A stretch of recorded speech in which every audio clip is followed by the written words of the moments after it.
Hola, me llamo Lina, bienvenidos a un nuevo video de mi canal.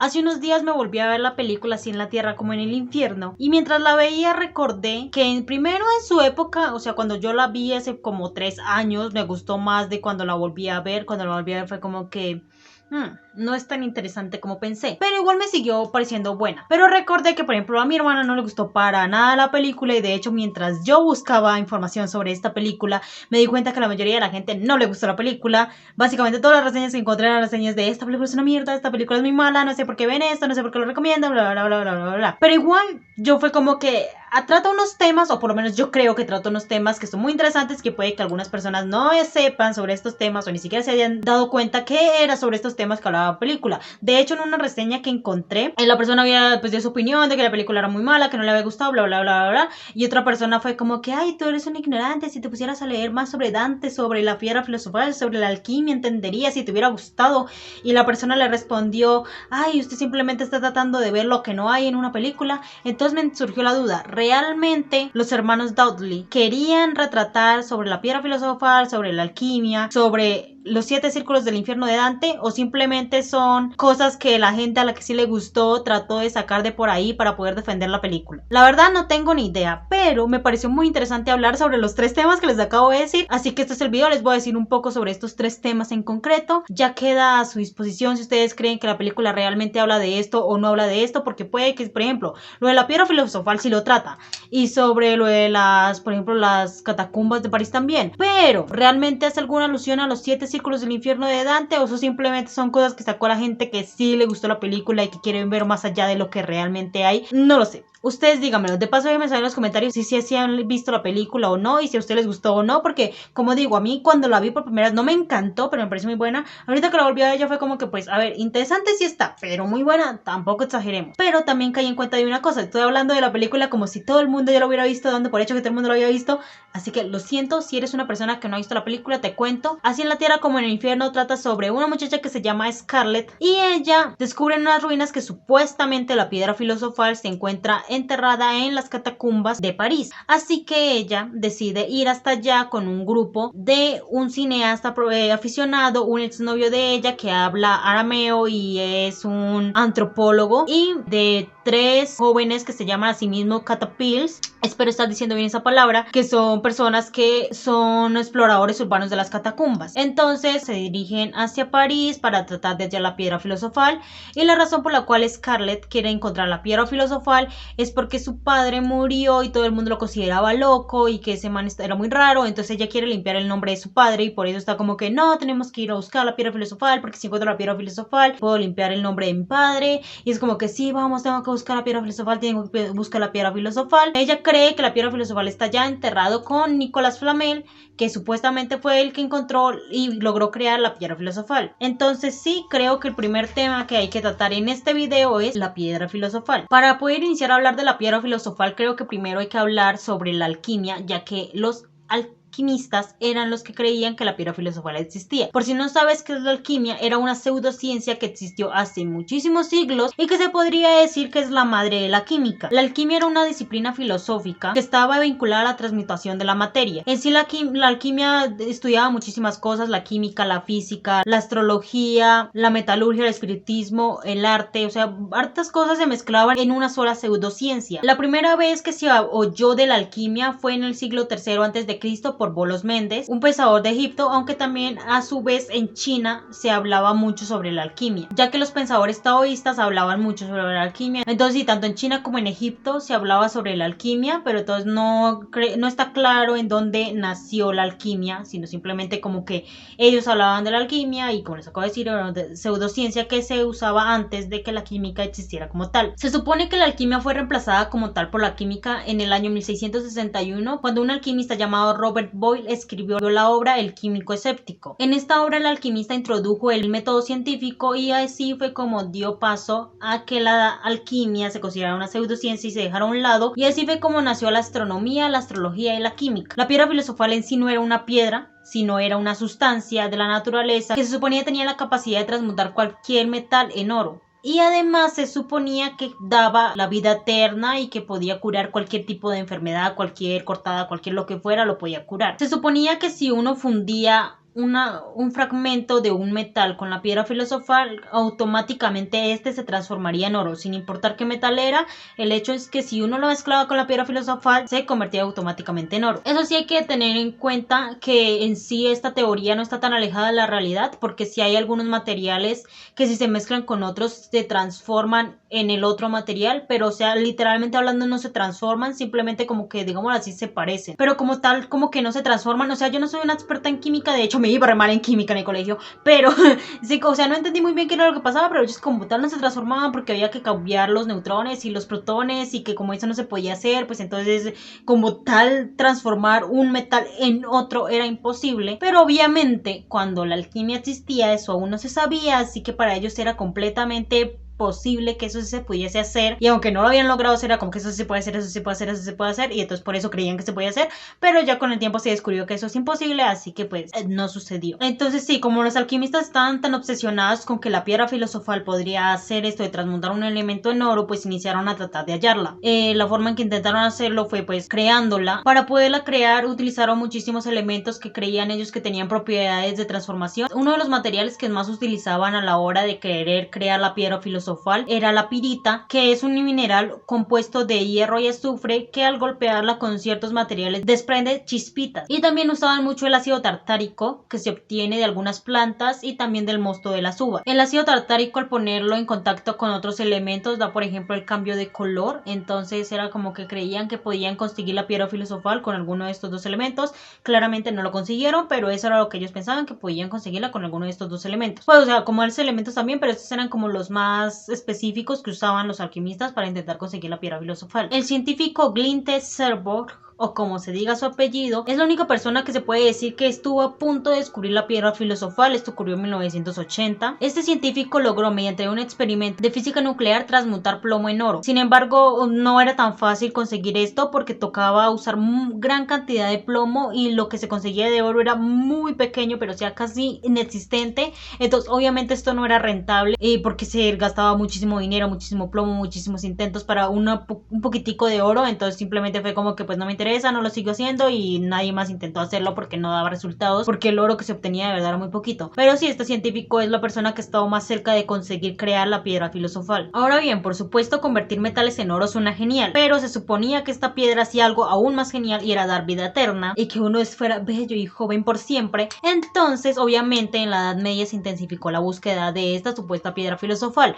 no solo para poder tener vida eterna, sino también para poder elaborar mejores cristales y cosas así, pero más que todo era por eso, porque como la gente siempre está como que yo quiero ser eterno y quiero vivir por siempre y quiero ser hermoso y demás, entonces la gente era como que no, yo quiero tener vida eterna, yo quiero ser inmortal, necesito esta piedra. Entonces en la Edad Media como que todo el mundo inició a buscar la piedra filosofal. No estoy segura de dónde viene esta creencia de que supuestamente la piedra filosofal daba inmortalidad, pero lo que sí puedo decir es que los científicos de Grecia decían que había una panacea, es decir, una medicina que supuestamente curaba cualquier tipo de mal, cualquier enfermedad, cualquier lo que sea, esa la curaba, y que se obtenía preparando una infusión con el polvo de la piedra filosofal. Y pues también obviamente esto hizo que la gente aún más quisiera encontrar la piedra filosofal. Así que se suponía que al mezclar el polvo de la piedra filosofal se iba a conseguir un elixir que iba a hacer que el cuerpo se rejuveneciera. La gente decía que al tomar el elixir, el cabello, la piel, las uñas, todo eso se caería, y de ahí surgiría un cuerpo joven y bello, libre de cualquier enfermedad, libre de cualquier cosa. O sea, iba a ser perfecto, que nunca se iba a enfermar, que nunca iba a necesitar nada y que iba a ser inmortal. También corrían rumores de que si uno ingería el elixir ya no iba a tener que probar alimentos ni nada por el estilo, porque pues no era necesario, ya que era inmortal. Entonces no dependía de cosas mundanas para seguir existiendo, porque ya era inmortal gracias a la piedra filosofal. Entonces cosas como comer, dormir, tomar agua, todas esas cosas pasarían a no ser necesarias, porque ya la gente no necesitaría para nada hacerlo o no hacerlo. Pero bueno, para los que se han visto la película, y si no les cuento, Scarlett no está buscando la piedra filosofal, está buscando la piedra filosofal de Nicolas Flamel. Así que aquí viene una parte muy interesante. ¿Quién coño era Nicolas Flamel? Nicolas Flamel se podría decir que es el alquimista más famoso de todos los tiempos. Según él había encontrado la piedra filosofal y gracias a eso era inmortal. Evidentemente esto es falso, ya que en 1418 Nicolas Flamel falleció, pero ha estado la leyenda que realmente él sí encontró la piedra filosofal, porque años después, cuando fueron a sumar los restos de él, descubrieron que la tumba estaba vacía y no había cuerpo por ningún lado. Entonces fue la leyenda como que, ve, yo les dije, sí era inmortal porque no está el cuerpo, y eso es una prueba irrefutable. Ahora, lo curioso con este señor es que Nicolas Flamel ni siquiera era alquimista. O sea, más allá de si creó la piedra filosofal o no, el hecho es que ni siquiera alquimista, pues se le conoce como un alquimista. Nicolas Flamel era un copista, o sea, un letrado,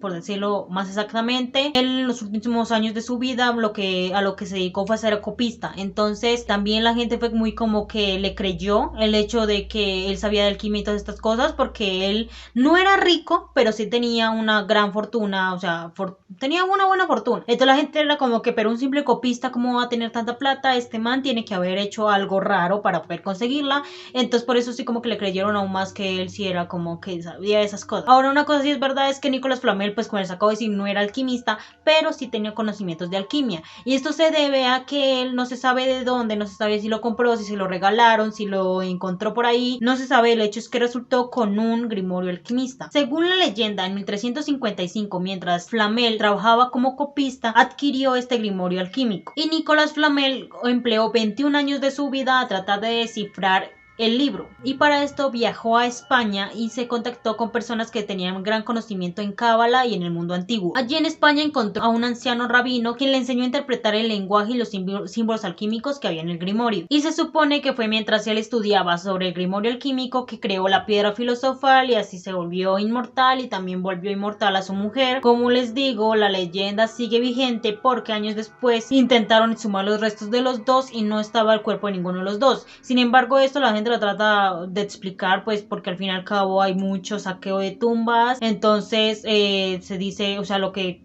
cree la gente, que no cree obviamente que el man sea inmortal, es que pues se robaron los cuerpos, ya fuera para hacer experimentos con ellos, para venderlos a instituciones de medicina, para lo que fuera. El hecho es que se cree es que simplemente hubo un robo de la tumba, y por eso es que el cuerpo no está, no porque el Flamel fuera inmortal como según él lo era. También, pues, a los que se han visto la película se acordarán que Scarlett en la película encuentra que la piedra filosofal está en las catacumbas, porque la lápida de Nicolas Flamel está en un museo en París, y en la parte de atrás de la lápida es donde dice dónde está la piedra filosofal. Aunque obviamente la piedra filosofal no está ni en las catacumbas ni en la lápida diga eso, lo que sí es verdad es que la lápida de Nicolas Flamel está en un museo de París, está exhibida. Entonces sí, eso sí, esa parte sí es verdad, la lápida está en el museo. Pero ahora sí viene las catacumbas de París. Este es un lugar muy importante en París donde va muchísima gente año tras año a visitar, pero es gigante, es extenso, y de hecho al público no es tanto lo que pueden ver, es como que pueden visitar ciertas áreas en específico. Una cosa interesante de esta película es que, para los que no saben o ya saben, la película es de metraje encontrado, y de hecho esta es la primera película que obtiene permiso para grabar en lugares de las catacumbas donde ni siquiera los turistas pueden llegar.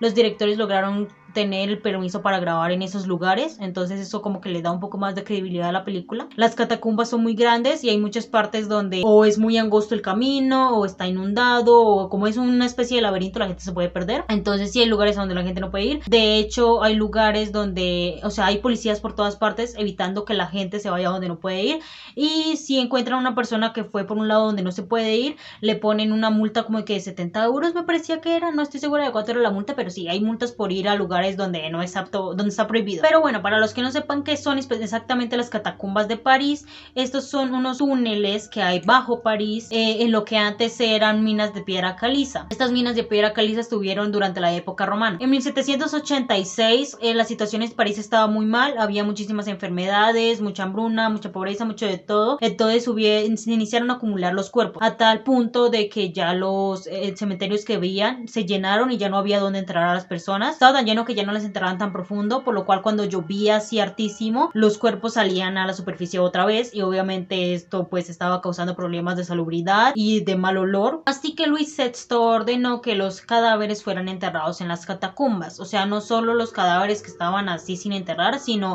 absolutamente todos los cadáveres que estaban en los cementerios que fueran enterrados en las catacumbas. Y así fue como iniciaron a enterrar los cuerpos, poniendo así muros grandes, que es como pues están las catacumbas. Tardaron muchísimo tiempo, no estoy segura de cuánto fue porque en unas páginas encontré que habían tardado 12 años, en otra 15 meses, así que no sé cuánto tiempo exactamente, pero tardaron muchísimo tiempo en trasladar todos los cuerpos a las catacumbas. Otra de las razones por las cuales prohibieron entrar a ciertos lugares específicos de las catacumbas fue que descubrieron que habían personas que iban hasta allá a hacer ritos satánicos, a practicar fiestas y cosas como muy raras. Entonces fue como que no, mejor cerremos todo esto para evitar muertes y para evitar que la gente haga cosas raras. La gente es muy rara, yo no sé por qué hacen esas cosas, pero bueno, para evitar que hagan cosas raras con estos restos, entonces mejor prohibamos esto. Y como les digo, pusieron policías, están especializados en eso, en no dejar pasar a la gente, y que literalmente su trabajo es estar ahí estando vigilantes de que no entre la gente a donde no tiene que entrar. Pero bueno, en la película se supone que Nicolas Flamel está enterrado en las catacumbas, y esto se debe a que los directores encontraron una leyenda que decía exactamente eso, que Nicolas Flamel está enterrado en el centro de las catacumbas, en un lugar al que solamente pueden llegar las personas más valientes que se aventuran por las catacumbas y logran llegar a ese lugar. Obviamente no sé si sea verdad esto o no sea verdad,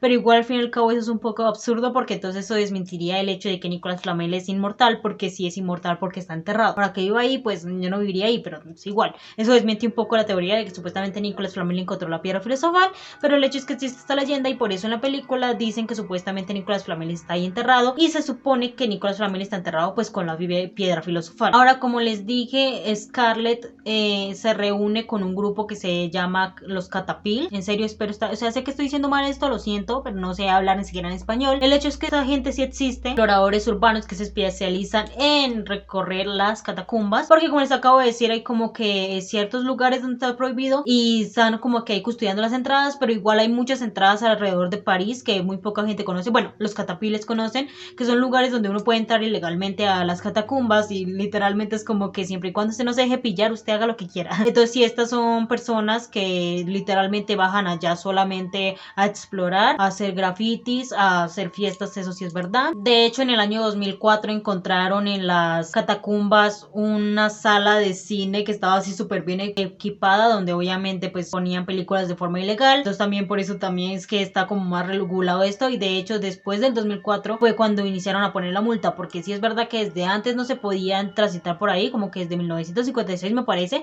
que no se podía transitar por todas partes, pero fue hasta después de 2004 que pusieron la multa de 70 euros para la gente que aún así era como que me da igual y yo entro y yo exploro. Entonces si esta gente pues está especializada, hay muchísimos lugares a los cuales ellos han ido y básicamente solo ellos conocen. Esta gente tiene como que 3 reglas básicas para poder ser parte del grupo. Una es que todo, o sea, toda la basura que generen allá dentro de las catacumbas se la tienen que llevar, o sea, ahí no pueden dejar mugre, no pueden dejar nada. Otra es que no pueden hablar de su vida privada, o sea, ya si usted quiere llegar siendo otra persona, llegue siendo otra persona, pero no cuente su vida porque a nadie le importa, y simplemente van a recorrer las catacumbas. A mí no me importa usted quién es, no me cuente su vida. Y la tercera es no creer en nadie que diga conocer las catacumbas a la perfección. Esto se debe a que, pues como les acabo de decir, hay muchos laberintos, hay muchos lugares muy peligrosos donde a veces hay derrumbamientos y demás, entonces como que no se confíe que realmente alguien sabe porque se puede morir, así que mejor ándese con cuidado. Pero bueno, ahora yo creo que viene la parte más curiosa de toda esta investigación, que son los 9 círculos del infierno de Dante. Digo que es la más curiosa porque esta es la parte donde yo digo que puede que sí sea realmente que las personas a las que les gustó esta película la estén sacando simplemente como para defender la película, porque las otras partes sí están muy específicas. Ya ven que, como les digo, van a las catacumbas de París, estaban buscando la piedra filosofal de Nicolas Flamel, pero esta parte no hacen un especial énfasis exacto en él, es más como lo que la gente ha deducido al ver la película. Para los que no saben qué son los 9 círculos del infierno de Dante, Dante Alighieri tiene un poema que se llama La Divina Comedia. Esta Divina Comedia trata sobre los 9 círculos del infierno literal que Dante tiene que recorrer para salir del infierno. Yo no me he leído la Divina Comedia, pero pues les voy a decir más o menos sobre qué va el poema. Al inicio del poema, el poema inicia literal diciendo: abandonad toda esperanza vosotros que entráis aquí, que de hecho ese es un cartel que encuentran en la película en el momento en que traspasan uno de los túneles. Eso es lo primero que encuentran, que es como lo que la gente dice como que pero sí ve esto, sí es, porque es una clara alusión a la Divina Comedia de Dante. El primer círculo del infierno es el limbo, que vendría a ser el lugar de los paganos virtuosos, y de las personas no bautizadas, que es como la parte más tranquila y más pasable de los 9 círculos del infierno, porque pues es como el comienzo. El segundo círculo del infierno es la lujuria. Aquí las personas que han caído en la lujuria tienen que pagar por sus pecados y por ende están todo el tiempo siendo castigados con fuertes vientos que los empujan violentamente de un lado para otro, impidiendo así que tengan paz y descanso. El tercer círculo es la gula. Las personas que están aquí son personas que están castigadas con una lluvia eterna, con muchísimo granizo y que están siempre vigiladas por Cerbero. El cuarto círculo es la avaricia. Obviamente la avaricia, pues aquí están las personas que han dedicado toda su vida exclusivamente al dinero y que lo único que les importa es el materialismo. Y el castigo que reciben estas personas es empujar objetos pesados, recorriendo así todo el círculo y estrellándose unos contra otros. Ese es su castigo. El quinto círculo del infierno es la ira y la pereza. Y las personas que están allí pasan su eternidad librando una batalla en el río Estigia. No sé si se dice así, pero bueno, en el río Estigia. El sexto círculo del infierno vendría a ser la herejía. Por cierto, la Divina Comedia, o sea, literalmente Dante Alighieri, él mismo está transitando por los 9 círculos del infierno.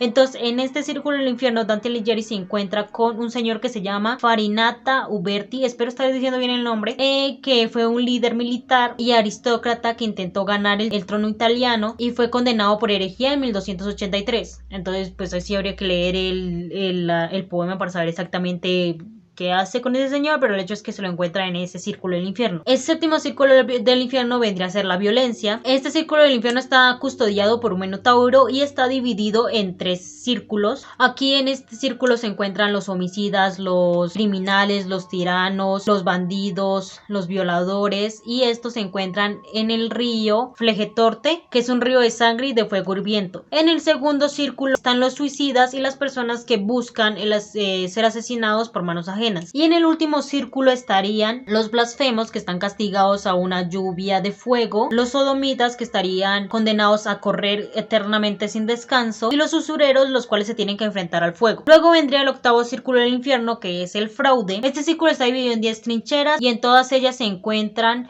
estafadores, delincuentes, seductores, aduladores, políticos corruptos, hechiceros, falsos profetas, o sea, todas estas personas que obviamente son un fraude, que fueron un fraude en su vida. Y el noveno círculo vendría siendo la traición, que está dividido en 4 según la gravedad de la acción que hayan cometido en vida. En el centro está Satanás, que está condenado obviamente por traicionar a Dios. En uno está Caín, condenado por haber matado a su hermano. En otro está Antenor de Troya, quien fue consejero de Príamo durante la guerra de Troya. En otro está Ptolomeo y en el otro está Judas Iscariote, quien fue el apóstol que traicionó a Jesús dándole un beso. Ahora bien, aunque en la película, como les digo, supuestamente se representan los 9 círculos del infierno, en realidad no se representan todos los círculos como tal, se representan unos en específico. El primer círculo que se representa es el limbo, no solo por el cartel ese abandonad todas esperanzas vosotros que estás aquí, bueno, creo que lo dije mal, pero se entiende, porque se encuentran a Aratop, que es un amigo de los catapils que entró a las catacumbas y desapareció, nunca más se volvió a saber de él. Entonces él está como en el limbo, donde está la gente pagando sus pecados, pero que es más suave. Ahí está él y se supone que como lo encontraron ahí, pues es el primer círculo del infierno que se representa en la película. El siguiente círculo del infierno que se representa en la película viene siendo la codicia. Este se representa en el momento en que encuentran la piedra filosofal, ya que antes de encontrar la piedra filosofal ellos encuentran un tesoro y obviamente los catapils estaban allá pensando que iban por un tesoro, porque ellos en sí no sabían que iban a buscar la piedra filosofal, se enteraron después, pero obviamente como querían el tesoro iniciaron a coger todo y pues como fueron codiciosos hay un derrumbe y casi se mueren y de todo pasa porque se cogen un tesoro que no es de ellos. Después estaría representado el séptimo círculo, que es la violencia. Este se vería representado en el momento en que vuelve a aparecer la Taupe, quien asesina a una de los catapils. Se supone que los círculos del infierno, para poder salir de los círculos del infierno hay que aceptar su pecado y confrontarlo. Entonces se supone que ella de alguna manera fue culpable de lo que le pasó a la Utep, entonces por esto es que él la asesinó en venganza por su pecado. Después está representado el octavo círculo del infierno, que es la traición, y este se ha representado porque todos llegan a un lugar donde hay un carro en llamas y aquí el que tiene que enfrentar su pecado es el líder de los catapil, el cual fue como el responsable de la muerte de la persona que está dentro del carro, porque el carro en llamas hay una persona, entonces de alguna manera lo traicionó y por esta persona murió, y como él inició a huir y a decir que él no había hecho nada y que no sé qué, no se hizo responsable de su pecado, por eso es que él muere. De todos los que bajaron a las catacumbas solamente queda la protagonista Scarlett, el exnovio George y uno de los catapil que se llama Seth. Entonces, como les acabo de decir, para poder salir de los 9 círculos del infierno hay que enfrentar enfrentar su pecado y reconocerlo, y ellos son los únicos tres que lo consiguen. El pecado de Scarlett es que antes de el papá suicidarse la llamó, pero ella no contestó, entonces ella se siente responsable por no haber contestado y lo enfrenta porque cuando encuentra al papá así colgado de una soga, le pide perdón por no haber contestado, y ahí lo enfrenta el pecado, reconoce que fue su culpa, pide perdón, y como reconoce que fue su culpa y pide perdón, pues ya queda liberada de su pecado. El pecado de George es que cuando él era niño tenía un hermano el cual murió ahogado y él fue a buscar ayuda, pero se perdió en el camino, y como se perdió, la ayuda nunca llegó y el hermano se murió, por lo cual obviamente él se echa la culpa y se cree responsable, entonces también le pide perdón al hermano. El pecado de Seth es que tiene un hijo al cual nunca ha reconocido, y aunque sabe que existe, no, es como que sé que existe pero me da igual, entonces también como que reconoce que debería haber intentado ser un padre o al menos ver al niño, y como no lo ha hecho, pues se siente culpable, pero reconoce su pecado y también puede seguir adelante. Después de que ya enfrentan sus culpas y sus pecados es cuando por fin logran salir y llegan otra vez a París. Pero sí, como les digo, pues tanto las catacumbas de París como la piedra filosofal sí es algo que está muy explícito en la película, pero lo de los 9 círculos del infierno de Dante es algo que no estoy segura si realmente es lo que querían representar, porque igual el hecho de que aparezca la frase con la cual inicia el poema no quiere decir que específicamente aquí venga los 9 círculos del infierno, sino simplemente puede ser una referencia, así que no lo sé. El hecho es que me pareció muy interesante hablar de este tema, como desglosar un poquito más la película. Dejen sus propias opiniones en los comentarios. ¿Ustedes creen que realmente trataba de eso la película o simplemente es lo que la gente que sí le gustó la película quiere decir que trata para defender la película? La verdad, como digo, la primera vez que yo vi la película me pareció más interesante que la segunda vez que la vi. La segunda vez que la vi sí fue como que bueno, está un poco como que me la película, pero igualmente si la quieren ver está en Netflix, no sé dónde más puedan verla, pero yo sé que está en Netflix y está interesante, vale la pena si no se la han visto. Espero les haya parecido interesante el video. Si les gustaría que desglosara así otra película así que trate como temas en específico y que sea de terror, déjenmelo saber en los comentarios para buscar la película, para vérmela, para buscar información sobre ella. Me gustó mucho esta información porque, por ejemplo, yo sabía sobre la piedra filosofal y todas estas cosas, más que todo por el anime Fullmetal Alchemist, pero no tenía ni idea de quién era Nicolas Flamel, y me sorprende muchísimo de verdad que una persona que ni siquiera era alquimista sea el alquimista más famoso del mundo. Pero bueno, lo que sí estoy segura es que la piedra filosofal no fue encontrada y que Flamel no es inmortal. Eso sí, estoy segurísima del todo, porque es que, a ver, ¿cómo van a decir que es inmortal si murió en 1418? E igualmente, como dije, la leyenda no tiene sentido, porque si el man no está muerto, ¿cómo es que está enterrado en las catacumbas de París? Pero bueno, si les gustó el video no olviden suscribirse, darle like, comentar, darle a la campanita para que YouTube les avise cuando subo un nuevo video. Sigan mis redes sociales donde trato de subir contenido constantemente, más que todo en TikTok. ¡Adiós!